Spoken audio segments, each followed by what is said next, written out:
ഈ വാസ്തു എന്ന് പറയുന്നത് സത്യമാണോ? അതായത് നമ്മൾ ഈ ജ്യോതിഷവും വാസ്തുവും അടക്കമുള്ള എല്ലാ കാര്യങ്ങളെയും ഒരു കാലഘട്ടത്തിൽ എഴുതപ്പെട്ടിട്ടുള്ളതും ആ കാലഘട്ടത്തിന് കൂടുതൽ യോജിക്കുന്നതുമാണ്.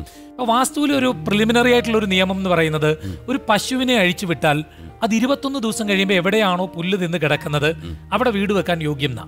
ഇന്ന് അഴിച്ചു വിട്ടാൽ അപ്പുറത്തവന്റെ പറമ്പിലായിരിക്കും പോയി കിടക്കുന്നത്. അപ്പൊ ഏക്കർ കണക്കിന് വസ്തുവുള്ള സ്ഥലത്ത് വീട് വെക്കാൻ വേണ്ടി എഴുതപ്പെട്ട് വെച്ചിട്ടുള്ള ഒരു കാര്യമാണ് ഈ വാസ്തു എന്ന് പറയുന്നത്. അത് ഇന്നത്തെ കാലത്ത് നമ്മൾ പ്രാക്ടിക്കലി ചെയ്യുമ്പോൾ ഒരുപാട് കാര്യങ്ങളിൽ വിട്ടുവീഴ്ചകൾ ചെയ്തെങ്കിലേ പറ്റൂ. ഇന്നത്തെ പല ആധുനികമായിട്ടുള്ള കാര്യങ്ങളും വാസ്തുവിൽ പറഞ്ഞിട്ടില്ല. ഇപ്പോൾ ഉദാഹരണം, ഒരു ചാനൽ റിപ്പോർട്ടർ ഒരു ദിവസം എന്നെ വിളിച്ചിട്ട് പറഞ്ഞു, ഹരി, ഞാനൊരു വീട് വെച്ചു, കഷ്ടപ്പെട്ട് ലോൺ എടുത്ത് വെച്ചിട്ട് വീടെല്ലാം വെച്ചു, പാലുകാച്ചെല്ലാം കഴിഞ്ഞു, താമസം തുടങ്ങിയപ്പം ആരോ ഒരാൾ വീട്ടിൽ വന്നിട്ട് അമ്മയെടുത്ത് പറഞ്ഞു, യൂറോപ്യൻ ക്ലോസറ്റിൽ പടിഞ്ഞാറോട്ട് തിരിഞ്ഞിരിക്കരുത്, സൂര്യന് നേരെ പൃഷ്ഠം തിരിഞ്ഞിരിക്കരുത്, മകൻ മരിച്ചു പോകുന്നു പറഞ്ഞു. അപ്പൊ ഈ അമ്മമാരുടെ ഒരു സെന്റിമെന്റ്സ്, മക്കൾ മരിച്ചു പോകുന്നു പറയുന്ന. അപ്പൊ എന്നോട് വിളിച്ച് അമ്മയോടൊന്ന് സംസാരിക്കുമെന്ന് ചോദിച്ചു. ഞാൻ പറഞ്ഞു കൊടുക്കാൻ പറഞ്ഞു. ഞാൻ പറഞ്ഞു, ഒന്നാമത്തെ കാര്യം, അമ്മേ, യൂറോപ്യൻ ക്ലോസറ്റ് എന്ന് പറഞ്ഞ സംസ്കാരം പോലും അടുത്ത സമയത്ത് വന്നിട്ടുള്ളതാണ്. വാസ്തുവിൽ അത് പറയാനുള്ള യാതൊരു ന്യായവും ഇല്ല. പണ്ട് പറമ്പിലൊക്കെയാണ് ആളുകൾ പൊക്കോണ്ടിരുന്നത്. കിഴക്ക് എവിടാ, പടിഞ്ഞാറ് എവിടെ, ആളുകൾ കാണാതെ എവിടെയെങ്കിലും പോയിരുന്നത് കാര്യം സാധിക്കണം എന്നുള്ളിടത്ത് കിഴക്ക് എവിടാ, പടിഞ്ഞാറ് എവിടാ എന്ന് നോക്കുന്നില്ല. മാത്രമല്ല, ഈ വീടിനകത്ത് ബാത്റൂം എന്ന് പറയുന്ന പോലും അടുത്ത സമയത്താണ്. ഈ പറമ്പിൽ നിന്ന് മറപ്പുരകളിലേക്കും മറപ്പുരകളിൽ നിന്ന് സ്ഥലം കുറഞ്ഞപ്പോൾ വീടുകളിലേക്കും എത്തിയതാണ് നമ്മുടെ കേരളത്തില് ബാത്റൂം എന്ന് പറയുന്നത്. ഈ തരത്തിൽ വാസ്തുവിനെയൊക്കെ പറഞ്ഞ് ഭയപ്പെടുത്തി, ഇതിനകത്തൊക്കെ ഒരു പണത്തിന്റെ ഒരു കാര്യമുണ്ട്. സിമ്പിളായിട്ട് ഇത് പറഞ്ഞാൽ, കുറച്ച് പൈസ വേണമെന്ന് പറഞ്ഞാൽ കൊണ്ടു കൊടുക്കും. അപ്പൊ വാസ്തു ആണെങ്കിലും ജ്യോതിഷമാണെങ്കിലും ഈ വാസ്തുവിൽ ഒരു കാര്യം പറയുന്നില്ല, അതായത് അടുക്കള കിഴക്കോട്ട് വേണമെന്ന്. അതെന്താ, ഈ സൂര്യൻ ഉദിക്കുന്നു കിഴക്ക് നിന്ന്. അപ്പൊ ഈ അടുക്കളയാണ് ഏറ്റവും ആദ്യം സജീവമാകുന്ന ഒരു സ്ഥലം. അപ്പൊ സൂര്യനിൽ നിന്നുള്ള അൾട്രാവയലറ്റ് റേസ് അടുക്കളയിലേക്ക് പതിയണം എന്നുള്ള ഒരു കൺസെപ്റ്റ് കൊണ്ടായിരിക്കാം അങ്ങനെ പറഞ്ഞിട്ടുണ്ടാകാം. കിഴക്കോട്ട് തിരിഞ്ഞ് തന്നെ വീട് വെക്കുകയും കിഴക്ക്. അതുപോലെ തന്നെ ഈ വാസ്തു എന്ന് പറഞ്ഞ് നമ്മൾ ഇങ്ങനെ ഒരു വരച്ചു കഴിഞ്ഞാൽ, ഈസ്റ്റ്, കിഴക്ക്, പടിഞ്ഞാറ്, വടക്ക്, തെക്ക് എന്ന് പറയുമ്പം വടക്ക് വാസ്തു ഭഗവാൻ തല വെച്ചിട്ട് കന്നിമൂലയിലോട്ടാണ്, ഇങ്ങനെ ക്രോസ് ആയിട്ടാണ് കിടക്കുന്നത്. അപ്പം അതിൻ്റെ തലയിലോ ഉദരത്തിലോ, ഇപ്പം പറഞ്ഞതിൻ്റെ മിച്ചം പറയാ, ഉദരത്തിലോ നമ്മൾ ബാത്റൂം കൊണ്ട് വെക്കരുത് എന്ന് പറഞ്ഞു. കന്നിമൂലയ്ക്ക് ബാത്റൂം പാടില്ല. കന്നിമൂല വേറെ ഒരു ഗ്രാഫിക്കൽ സിസ്റ്റമാണ് ശരിക്കും പറഞ്ഞാൽ. ഈ വാസ്തുവില് പ്ലാനിങ് വരയ്ക്കുന്നതിനകത്ത് ഒരു ഗ്രാഫിക്കൽ സിസ്റ്റം ഉണ്ട്. നമ്മൾ അങ്ങനെ പറഞ്ഞിട്ടുണ്ടെങ്കിൽ ഈ വടക്ക് ഭാഗത്ത് മാലിന്യം വരാം. അതാണ് ഈ പരസ്പര വിരുദ്ധമായ കാര്യങ്ങൾ പലയിടത്തും എഴുതപ്പെട്ട് വെച്ചിട്ടുണ്ട് എന്നുള്ളത് പറഞ്ഞത്. വടക്ക് ഭാഗത്ത് വരാം, തെക്ക് പടിഞ്ഞാറേ മൂലയ്ക്ക് പാടില്ല, മറ്റു മൂലകളിൽ പാടില്ല എന്നുള്ളതിനാണ് ഇപ്പൊ കൂടുതൽ പ്രാധാന്യങ്ങൾ കൊടുത്തു വരുന്നത്.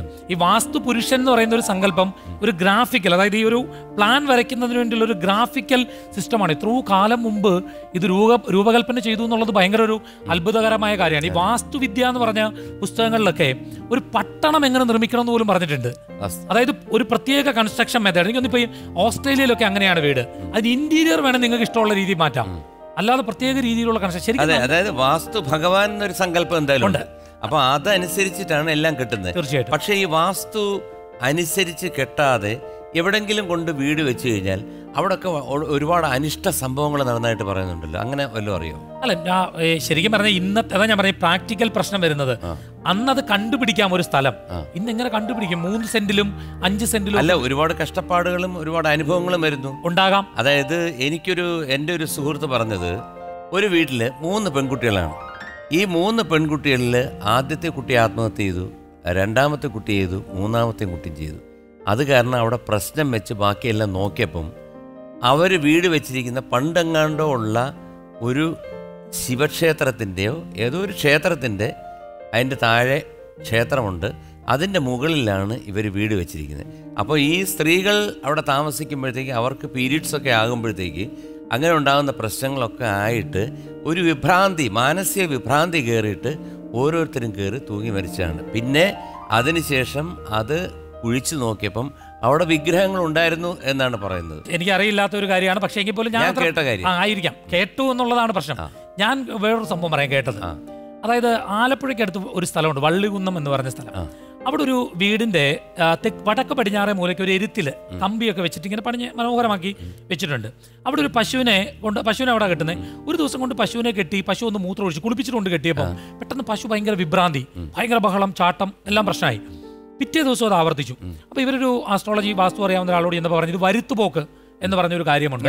അതുകൊണ്ടാണ് ഇത് സംഭവിച്ചിട്ടുള്ളത്.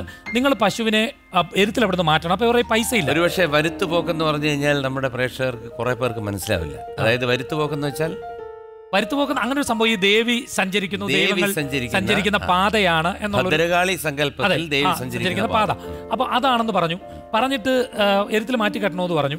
അപ്പോൾ ഇവർ അവരുടെ പൈസ ഇല്ല. അപ്പോൾ അദ്ദേഹം പറഞ്ഞൊരു സാധനം ഞാൻ തരാൻ കൊണ്ട് കുഴിച്ചിടൂ, 5000 രൂപയുള്ളൂ എന്ന് പറഞ്ഞ് അങ്ങനെ അത് കുഴിച്ചിട്ട് പശുവിനെ മാറ്റി കെട്ടി, പശുവിൻ്റെ പ്രശ്നം തീർന്നു.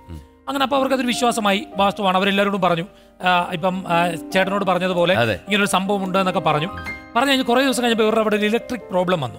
ഒരു ഇലക്ട്രീഷ്യനെ വിളിച്ചുകൊണ്ട് വന്നപ്പം ഇവരുടെ അവിടെ എർത്ത് ലീക്കേജ് ആണ്. അത് ഈ എർത്തിന്റെ സൈഡില്ല. പശുവിനെ കുളിപ്പിച്ചിട്ടുണ്ട് കെട്ടുമ്പോൾ പശു മൂത്രം കൂടെ ഒഴിയുമ്പോൾ എർത്ത് വയർ ചെയ്ത് ആ ഇരുമ്പ് കമ്പിയിലേക്ക് എർത്ത് പാസ് ചെയ്ത് ഇത് ചാടിയത്. അവിടുത്തെ എർത്ത് പ്രശ്നം തീർത്തു, ഈ വരുത്തുപോക്ക് തീർത്തു. അപ്പം ഞാൻ പറഞ്ഞത് ശരിക്കും ഈ വാസ്തുവും ജ്യോതിഷത്തിലൊക്കെ ഒരുപാട് കാര്യങ്ങളുണ്ട് എന്ന് പറഞ്ഞാൽ നമ്മൾ ഈ പറയുന്നതിനെല്ലാം ബ്ലൈൻഡ് ആയിട്ട് അല്ലെന്നുണ്ടെങ്കിൽ ജ്യോതിഷത്തിലും ഒരുപാട് അന്ധമായിട്ട് വിശ്വസിച്ച് കഴിഞ്ഞാൽ അപകടമാണ്, ഭയങ്കര അപകടം. അതൊരു ജ്യോതിഷ പണ്ഡിതൻ തന്നെയാണ് പറയുന്നത്. പണ്ഡിതൻ